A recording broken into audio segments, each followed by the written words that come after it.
매니아 혹은 마니아라고 하는 말은 어디에 미쳤다 하는 말의 고급진 표현입니다. MBC에서 방영했던 성공시대라고 하는 유명한 프로그램이 있습니다. 성공시대는 각 분야에서 성공한 사람들을 찾아서 어떻게 그 분야에서 최고의 사람이 되었는가 하는 것을 알아가는 프로그램입니다. 각 분야에서 최고가 된 사람들, 성공한 사람들에게는 공통점이 있었습니다. 그게 뭐냐? 그 분야에 미쳤다 하는 겁니다. 빵이 좋아서 빵에 미친 사람, 빵 매니아가 제가 제 빵의 최고의 명장이 되었습니다. 요리가 좋아서 요리에 미친 사람이 연봉이 수억 대가 넘는 최고의 셰프가 되었습니다. 가정 형편이 좋지 않아서 많이 배우지는 못했음에도 어릴 때부터 기계를 좋아해서 그렇게 어린 시절부터 기계에 미쳐서 밤낮으로 연습하고 실험하고 실습해서 마침내 우리나라 최고의 기계 명장이 되는 것도 보았습니다. 이렇게 어떤 분야에 미친 사람을 매니아라고 합니다. 이런 매니아가 그 분야 최고의 성공시대의 주역이 되더라는 거지요. 그래서 저는 오늘 사도행전 26장에 등장한 베드스도 총독이 말했던 사도 바울, 내가 미쳤도다 라고 말했던 그 사도 바울을 예수 매니아라고 부르고자 합니다. 예수 매니아, 이는 예수 그리스도를 주로 믿는 사람들, 우리 모두가 듣고 싶어하는 아름다운 명칭입니다. 저는 오늘 사도 바울은 어떻게 예수 매니아가 되었는가 하는 것들을 살펴보면서 여러분과 함께 은혜를 나누고자 합니다. 과연 사도 바울은 어떻게 예수 매니아가 되었을까요? 본래부터 예수님 잘 믿는 가정에서 태어났기 때문일까요? 아닙니다. 그러면 사도 바울은 예수님의 공생의 기간 동안 3년 동안 동로동당했던 예수님의 12제자였기 때문일까요? 아닙니다. 사도 바울은 예수님의 12제자가 아닙니다. 그렇다면 예수님의 먼 일가 친척이었기 때문입니까? 그것도 아닙니다. 그것도 아니라면 어떻게 바울은 베드로같이 기독교의 대사도가 되었을까요? 먼저 오늘 말씀의 장소는 법정입니다. 지금 사도 바울은 가이사랴의 법정에 피고로 서 있습니다. 유대 교도들로부터 누명을 쓰고 체포되어서 재판을 받고 있는 겁니다. 또한 지금 이 재판의 재판장은 식민지 유대의 총독 베스도입니다. 그런데 특별히 유대의 왕과 유대의 공주와 유대의 고위 공직자들이 이 재판석에 참여해서 좌배석, 우배석의 판사의 자리에 앉아 있습니다. 엄중한 재판장에 어찌해서 유대의 왕과 공주와 고위 관료들이 동참을 했을까요? 그 이유는 사도 바울을 보기 위해서입니다. 사도 바울을 구경하기 위해서 왔다는 겁니다.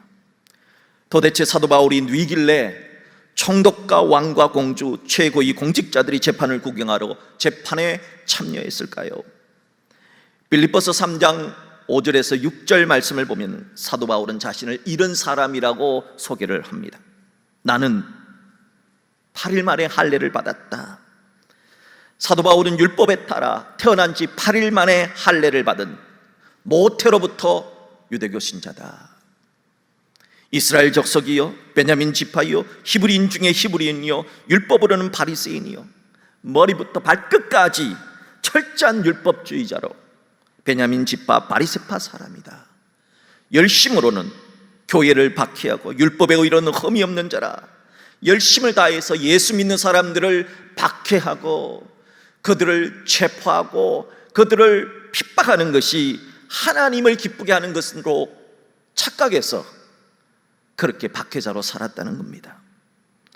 사도 바울은 디모데 전서 1장에서 자신은 이렇게 살았다고 고백합니다. 내가 전에는 비방자요, 박해자요, 폭행자로 살았다.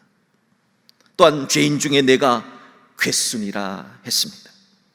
교회라면 예수라면 이를 갈고 치를 들던 비방자, 폭행자, 박해자로 살았던 유대계의 투사와 같은 싸움닭이었다 하는 겁니다.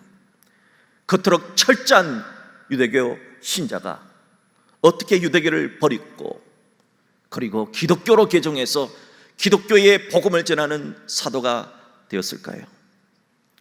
공부에는 아주 관심이 없었던 한 아이가 있었습니다. 학교 성적은 항상 꼴찌, 공부 시간에는 늘 잠을 잡니다. 그러니까 끝에서 1등이지요. 끝에서 1등만 하던 아이가 새로운 선생님을 만난 후부터 180도로 달라집니다. 새로 만난 선생님이 너무 좋았던 겁니다. 그래서 끝에서 1등만 하던 아이가 선생님이 하신 말씀대로 하기 시작했습니다.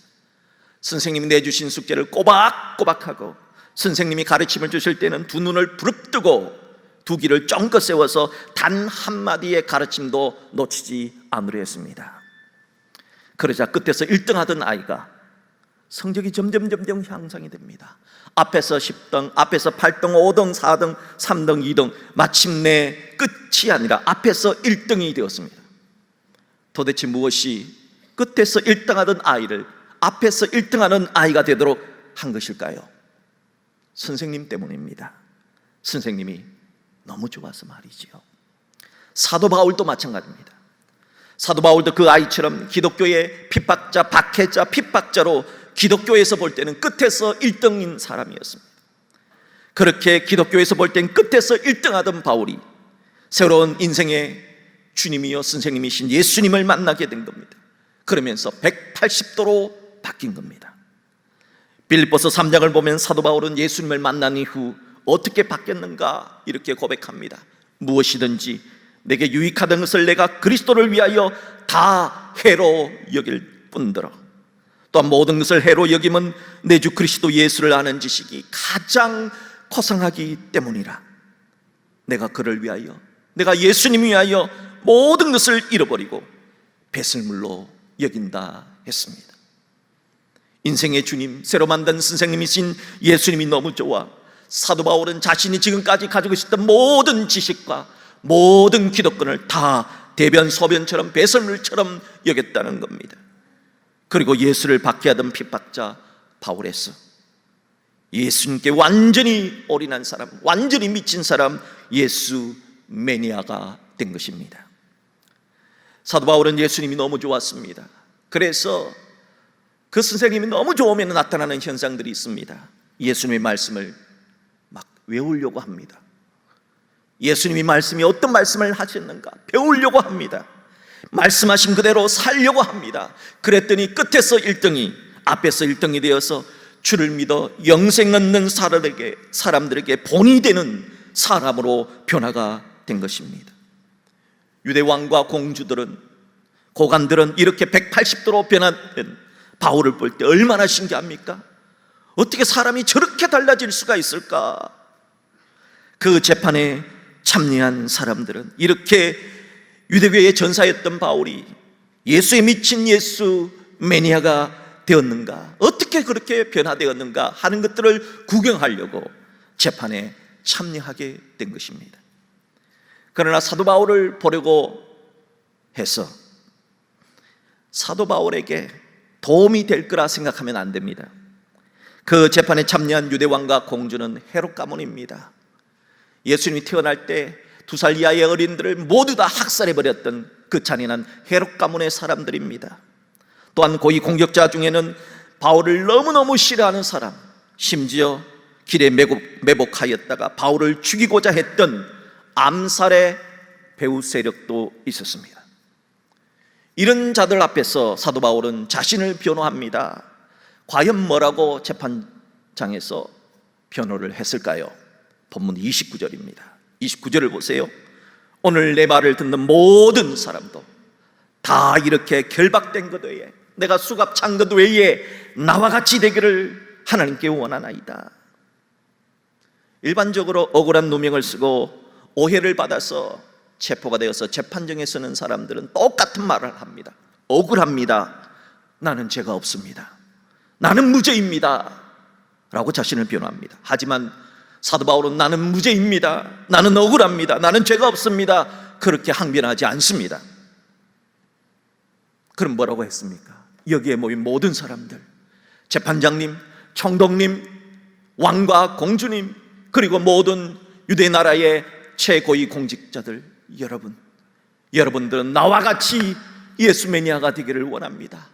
나와 같이 예수를 알고 나와 같이 예수 믿는 사람 되기를 원합니다 라고 말했다는 겁니다.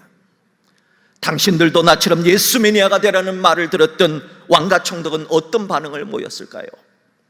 첫째로 이 재판의 재판장인 총독 베스도는 가장 먼저 큰 소리로 이렇게 반응을 했습니다. 바울아, 내가 미쳤도다. 내 많은 학문이 너를 미치게 한다 했습니다.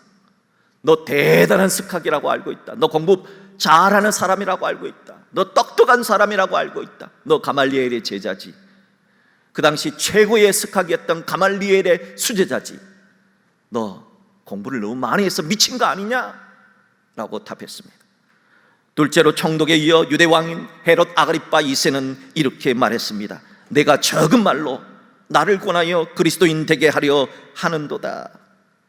종교개혁자 마르틴 루터는 이 본문을 이렇게 번역을 했습니다. 너는 그이 나를 그리스도인 되게 설득하였구나.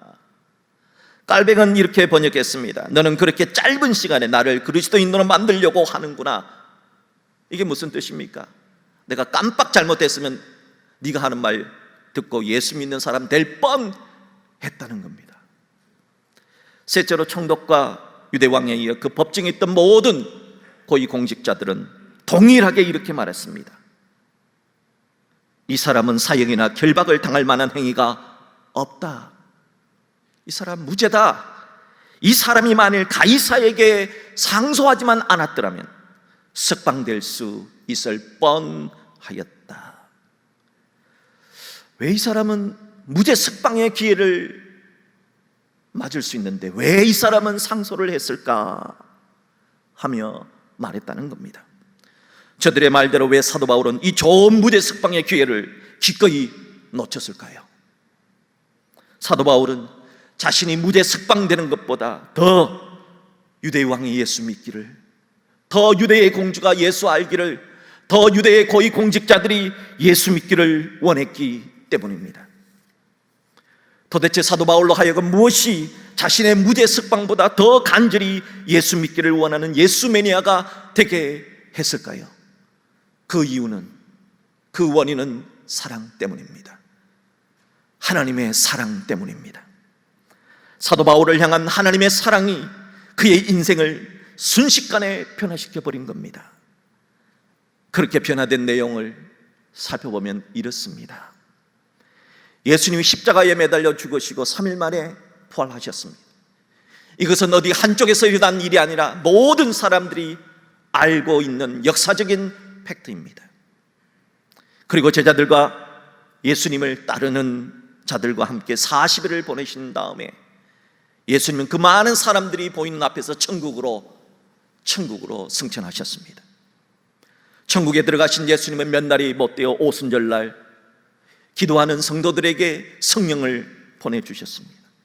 그렇게 해서 교회가 시작이 된 겁니다.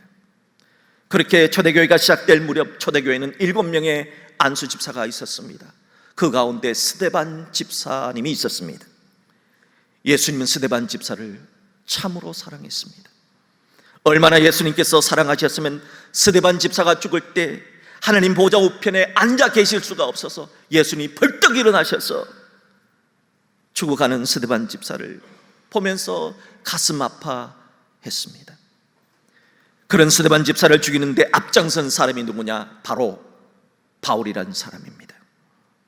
예수님은 스데반 집사가 죽음을 당할 때 바울, 내 이름, 내 죄를 내가 알렸다 하시며 하늘의 천둥과 번개를 내리쳐 죽이실 수도 있었을 텐데 예수님은 그런 바울을 저주하지 않으시고 참아 주셨습니다. 그것뿐만이 아닙니다. 바울은 예수 믿는 사람들, 기독교 신자들을 다 잡아서 감옥에다가 갇혀왔습니다. 고문했습니다. 죽은 일에도 앞장을 섰습니다. 이단의 괴수였습니다. 그럼에도 예수님은 또 바울을 참아주셨습니다. 그리고 또 바울은 주님의 몸된 교회를 박해했습니다. 교회문을 닫게 하는 일을 했습니다. 그럼에도 주님은 또 참아주셨습니다. 그리고 참다 드디어 외국까지 가서 예수 믿는 사람들을 핍박하려고 했던 이 바울을 다메섹 동산에서 태양보다 더 밝은 빛으로 두 눈을 멀게 해버렸습니다. 바울은 두 눈이 멀었습니다. 앞을 볼 수가 없었습니다. 그리고 바울에게 말씀하셨습니다. 지금 내가 박해하는 예수가 누군 줄 아느냐? 지금 내가 박해하는 예수가 바로 내가 그토록 사랑하는 하나님이다. 이 진리를 친히 가르쳐 주셨습니다.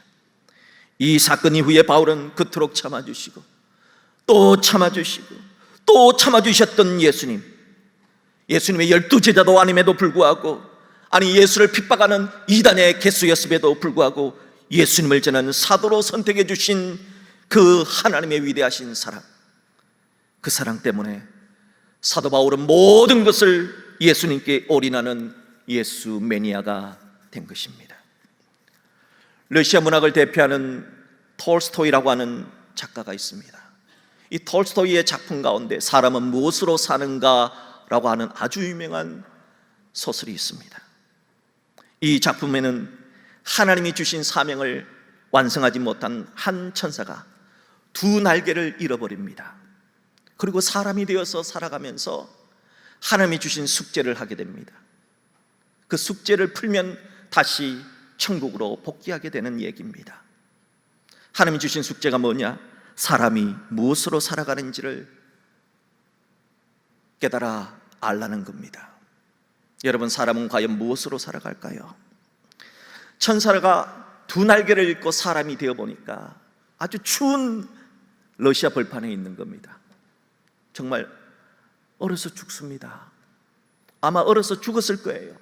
그런데 얼어서 죽으려고 하는 그 순간 구두 수선공이 지나갑니다. 그래서 그 사람에게 외투를 벗어줍니다. 그리고 그를 데리고 자기 집으로 가서 수프를 먹여주고 그 집에서 구두 수선공 집에서 구두 수선을 하는 것을 배웁니다. 그러면서 살아갑니다. 그래서 죽지 않았다는 겁니다. 천사가 날개를 잃은 이유는 뭐냐면 하나님께서 사명을 주셨는데 두 아이를 데리고 홀로 살아가는 사람을 천국으로 인도해 오라 하는 사명을 받았는데 이 천사가 딱 가서 보니까 너무 불쌍한 거예요. 왜냐하면 홀로 된 여인이 두 아이를 키우는데 그 아이가 엄마가 없으면 안 될 것 같거든요. 그래서 하나님의 명령을 거부하고 그 여인을 죽이지 않고 살려둡니다. 그 일로 인해서 천사는 하나님의 사명을 어긴 것입니다. 훗날 그 여인이 이제 하나님 나라로 가고 이제 두 아이만 남았는데 두 아이는 자기가 생각할 때는 못 살 것 같고 죽을 것 같았다는 거예요. 그런데 살더라는 겁니다. 어떻게 살았느냐? 이웃집 아주머니가 젖을 먹이고 이웃집 아주머니가 그 아이를 보살펴서 그 아이가 잘 자라더라는 겁니다. 참 놀랍고 신기한 일입니다. 그러면서 이 천사가 깨닫습니다. 사람은 무엇으로 사는가? 사람은 사랑 때문에 산다는 겁니다. 그리고 이 깨달음을 얻고 다시 하나님의 부르심을 받아 천국으로 올라가는 얘기입니다.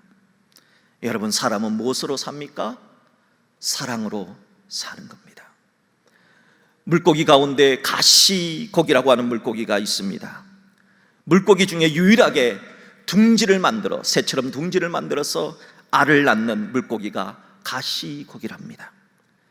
소설가 조창인 씨는 백혈병에 걸려 죽어가는 아들을 위해 자신의 모든 것을 다 바쳐 아들을 살리고 죽어가는 아버지의 사랑을 가시고기라고 하는 소설에 담아냈습니다. 연인 간의 사랑도 좋고 부모와 자식 간의 사랑도 위대합니다. 그러나 사랑 중에 가장 위대한 사랑은 하나님의 사랑입니다. 사도 바울은 이 가장 위대한 성자 하나님의 사랑을 받았다는 사실을 깨닫게 됩니다. 그리고 그 사랑 때문에 자신의 모든 것을 올인해서 예수 매니아로 변화가 됩니다. 사랑만이 위대한 변화를 가져오기 때문입니다. 조창인 작가의 소설 가시고기 109쪽에 이런 내용이 나옵니다. 아들이 말합니다. 행복이 무엇이냐고. 아빠는 대답합니다. 행복이란 사랑하는 사람과 함께 지내는 것, 그리고 사랑하는 사람을 위해서 무언가를 할 수 있는 거란다. 사도 바울은 예수님 사랑 때문에, 사랑하는 예수님을 위해서 자신에게 주어진 무죄 석방의 기회를, 예수님을 드러내는데, 예수님을 전가하는데 그 시간을 전용을 합니다. 사랑하는 사람을 위해서 무엇인가를 할 수 있는 것, 그것이 행복이기 때문입니다. 오늘 예수 매니아 사도 바울의 이야기는 우리를 향해 너희들도 예수 매니아가 되라는, 아니 예수 매니아가 되었으면 좋겠다는 메시지를 줍니다. 우리가 사도 바울만큼은 못해도 예수를 믿는 사람이라면, 예수를 사랑하는 사람이라면 예수 매니아가 되어야 되지 않겠습니까? 그렇다면 문제는 우리가 어떻게 예수 매니아가 될 수가 있을까 하는 겁니다. 이런 말이 있습니다. 변화는 반드시 의도성이 있어야 한다 하는 말입니다. 사랑은 위대한 변화를 가져다 줍니다. 하지만 그 변화 속에는 의도적인 노력이 필요하다 하는 겁니다. 그러므로 우리도 예수 매니아가 되기 위해서는 예수님을 향한 의도적인 노력이 필요하다 하는 겁니다. 사도 바울은 의도적으로 노력했습니다. 예수님의 사랑, 그 예수님을 사랑 때문에 의도적으로 노력했습니다. 예수님의 말씀을 배우려고 했습니다. 예수님의 말씀을 한 글자라도 빼놓지 않고 암송하려고 했습니다. 그리고 예수님이 말씀하신 대로 살려고 애를 썼습니다. 그리고 끊임없이 예수님이 원하시는 뜻이 뭘까? 과연 내가 이 일을 하기를 원하실까? 예수님의 뜻을 따라 살려고 노력했습니다. 그렇게 살았더니 끝에서 1등하던 바울이라는 사람이 앞에서 1등하는 사도가 되어서 주를 믿는 모든 신자들에게 본이 되는 예수 매니아가 되었다 하는 겁니다. 그러므로 우리들도 의도적으로 예수님의 말씀을 배우려고 해야 됩니다. 의도적으로 두 눈을 부릅뜨고 두 귀를 쫑긋 세우고 하나님의 말씀을 들으려고 해야 됩니다. 의도적으로 시간을 내야 합니다. 의도적으로 말씀대로 살려고 노력해야 됩니다. 의도적으로 예수님이 원하시는 뜻이 뭘까? 주님께 묻고 또 묻고 그 예수님이 뜻하신 바를 쫓아 살아내는 의도적인 노력을 해야 한다는 겁니다. 그러면 우리도 예수 매니아가 될 수 있습니다.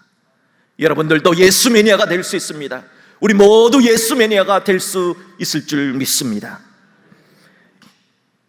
의도적으로 예수님을 배우려고 애를 써보십시오. 예수 매니아가 되기를 원하는 예수 믿는 성도 여러분, 이제 머지않아 위드 코로나 시대가 다가옵니다. 코로나는 없어지지 않는다고 합니다. 코로나와 함께 살아가야 된다는 겁니다. 백신을 맞고 마스크를 끼고 손을 씻고, 마스크만 잘 끼면은, 마스크만 잘 써도 여러분 우리가 코로나로부터 보호받을 수 있습니다. 사랑하는 여러분, 이런 위드 코로나 시간, 많은 시간이 우리에게 주어집니다. 의도적으로도 사랑의 하나님을 알도록 시간을 투자하십시오. 주일 예배뿐만이 아니라 새벽 기도도 좋습니다. 수요일 저녁 예배도 좋습니다. 금요일 심야 기도에도 좋습니다. 우리 교회 홈페이지를 통해서, 대형 방송을 통해서, 우리 대형교회 유튜브를 통해서도 좋습니다. 여러분, 의도적으로 시간을 내십시오. 의도적으로 주님을 생각하십시오. 이 시간은 내가 주님께 기도하는 시간이다. 이 시간은 내가 주님께 헌신하는 시간이다. 이 시간은 내가 주님을 생각하면서 뭔가 주변의 사람을 위해서 뭔가 선을 행해야 되는 시간이다. 의도적으로 시간을 내셔서, 여러분 우리 모두가 사도 바울은 아니지만 사도 바울이 말했던 그 예수 매니아, 이 시대의 멋진 예수 매니아 될 수 있기를 주님의 이름으로 축복합니다.